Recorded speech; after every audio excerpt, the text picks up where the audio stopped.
In this edition of Herk's Workshop, we're going to take a look at the "Oh No You Don't" demonstration. I've called it that because when you have a volunteer come up to help you and explain to them what you're going to do, they look at you, "Oh no you don't," and we usually do, and all but one time everything's worked out well. And I'll explain to you how this works, why it works, and why it may not work. But let me just go ahead and show it to you to begin with. Again, the Purple Professor, when he does the experiment, he is all, more dramatic and more flamboyant with all his mannerisms and everything. But here's basically what you need to do. You'll get a volunteer. Professor calls them volunteers, and he starts to say victim, of course, but it's a volunteer. And so you'll have someone come up. Generally, it will be either your assistant who is helping you already, or one of the leaders in the group that the kids would enjoy seeing water get dumped on their heads. And so we'll have someone come up and ask them, "Do you trust me?" And of course they'll hesitantly trust. And then you explain what you're going to do, and then they're not so sure. So what we're going to do is we're going to take 4 ounces of water, which is right at 118 milliliters of water. We're going to pour it into the first cup, second cup, third cup, fourth cup, and then dump it on the volunteer's head. Or at least that's the premise behind the experiment. So let me go ahead and show you how it works. We have our water, and of course we'll get the kids to count with us. You can do it however you like, but usually the professor will ask the kids to help him count. So he'll go ahead and put the water in here so that they know, of course, that it's water. And then we'll pour it from cup to cup to cup to head. Does that make sense? Let me show you. We'll get them to count, and so they'll say 1. So if you pour it from a higher distance, obviously it's more dramatic. 2.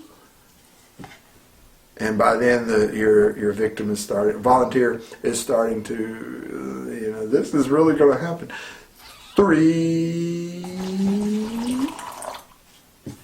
And 4. Right above the head of your volunteer. And of course the kids are screaming, they're clapping maybe, and they're all excited that you didn't dump the water on their head. And usually your volunteer is standing here like this because they're sure they're getting ready to get wet. And then the kids start screaming, and they start peeking a little bit, and they'll look up and they'll see this above their head, and they'll see that nothing's coming out. And that's the experiment. The demonstration is of actually a super absorbent polymer, and it can hold 500 to 800 or more times its weight in water.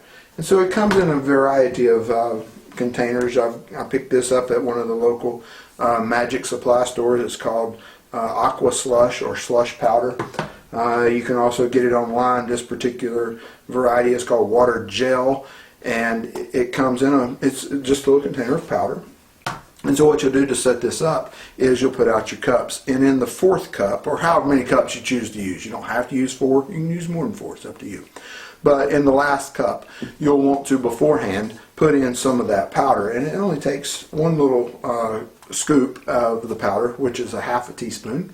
So a half a teaspoon of powder can absorb over 100 milliliters of water, which is, a lot of water, especially as you're pouring it out and they're expecting that on their head. So have that in the last cup, and then when you set out your cups, you might want to even mark one with an X or a mark or something, or just have it in the bottom of the stack.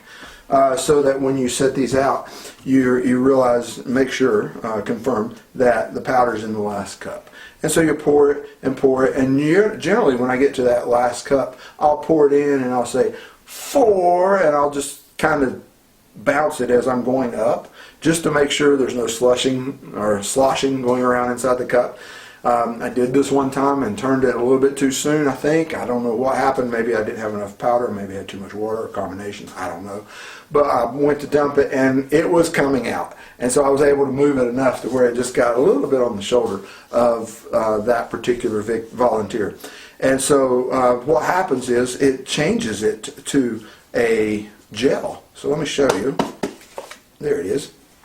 And so you can show this to the kids if you like. This is one I usually do show them because there's a lot of science back behind this, and also a few things that maybe they didn't realize. So we've got this gel. This is how much water, and we only had a half a teaspoon of the powder. And so this, and it changes very quickly. It's super absorbent polymer, and so it changes this into a gel.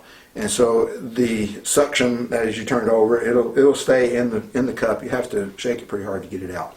And one reason I show this to the kids is I tell them they've probably seen this at their home if they have a little brother or sister.